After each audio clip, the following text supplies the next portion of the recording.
So I recently finished His Excellency George Washington by Joseph J. Ellis, which is the first book in my President's Book Club. More on that at the end of the video. For this video, mostly, I want to go over my general thoughts on the legacy of George Washington, and maybe let you know some stuff you didn't know about our first president and how I think it works into today's tempestuous political climate.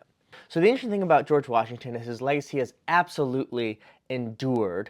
But if you ask somebody about, their idea of George Washington and why he's so immense in our national memory, it's going to be hard for them to say why specifically in clear ways that maybe we can do it with like a Thomas Jefferson.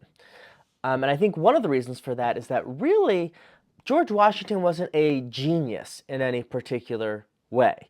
In fact, he failed quite a lot in his life, and a lot of his legacy is leading through failure rather than coming up with some genius solution or new theory.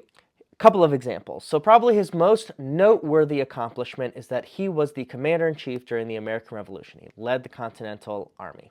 But if you look at his actual record as a military leader, it's not stellar. I shouldn't say military leader, I should say military commander. He's not Napoleon. He's not bringing victory after victory out of the jaws of defeat. In fact, the three biggest losses in the Revolutionary War, the loss of New York City in the Battle of Long Island, losing in Germantown and the Brandywine, and thus the loss of Philadelphia, which was the national capital at the time, all took place directly under George Washington's leadership. More than that, the major victories of the Revolution were not really Washington's victories. The successful siege at Boston and Bunker Hill, until the end, George Washington wasn't even in the same state as what was happening there. Saratoga wasn't him. Ticonderoga wasn't him. The Southern campaign of Nathanael Greene wasn't him. And even the surrender at Yorktown was primarily engineered by French sappers and Rochambeau and the naval supremacy that French gave the Americans at the end of the war. But what he did do is have an incredible eye for talent, guys like Alexander Hamilton, Nathanael Greene, Horatio Gates, and also had a unifying effect. This guy, no matter where you read about his reflections, unified people who shouldn't have been unified. Whether it is the Continental Congress that was terrified of a national army and so was constantly not giving enough resources to Washington.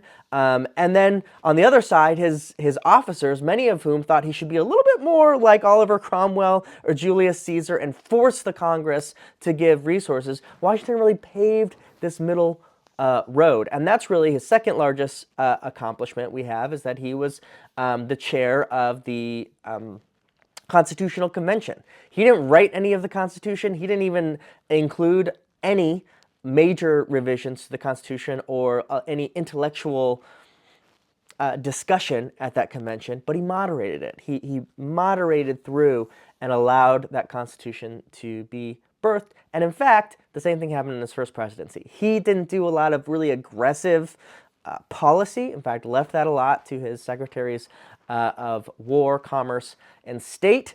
But he really tried to moderate in the middle of these various viewpoints. And some of his biggest failures are when he wasn't moderating. The XYZ affair and the Alien and Seditions Act that, of course, took place during Adams' presidency, but really wouldn't have happened except that Washington was kind of in the background supporting the efforts of the Federalists. So his strength really is in this moderation. But I think when we say that, we also have to recognize that moderation sometimes comes with massive red flags. And Washington's well-documented is his views on slavery. He did own slaves all of his life. And even in the last 10 years of his life, he wanted to free his slaves and saw slavery as this moral problem that he knew future generations would look at unkindly, to say the least.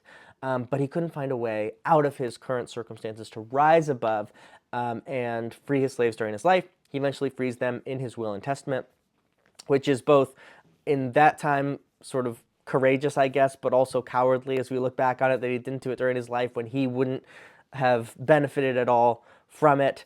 And very importantly, in 1791, Benjamin Franklin implores the Congress, the new Congress, to act on slavery. And this is during Washington's term as president. If Washington got behind that, we just don't know what would happen. But it's possible, there's all the kind of things. The Union might have fallen apart from the beginning, or maybe would have dealt with that slavery question earlier and not had to, 70 years down the line, have the bloodiest war in American history. So in editing this video, I realized I did not mention Washington's biggest accomplishment, which is that he actually gave up power, ultimate power, when he had it, twice in his life.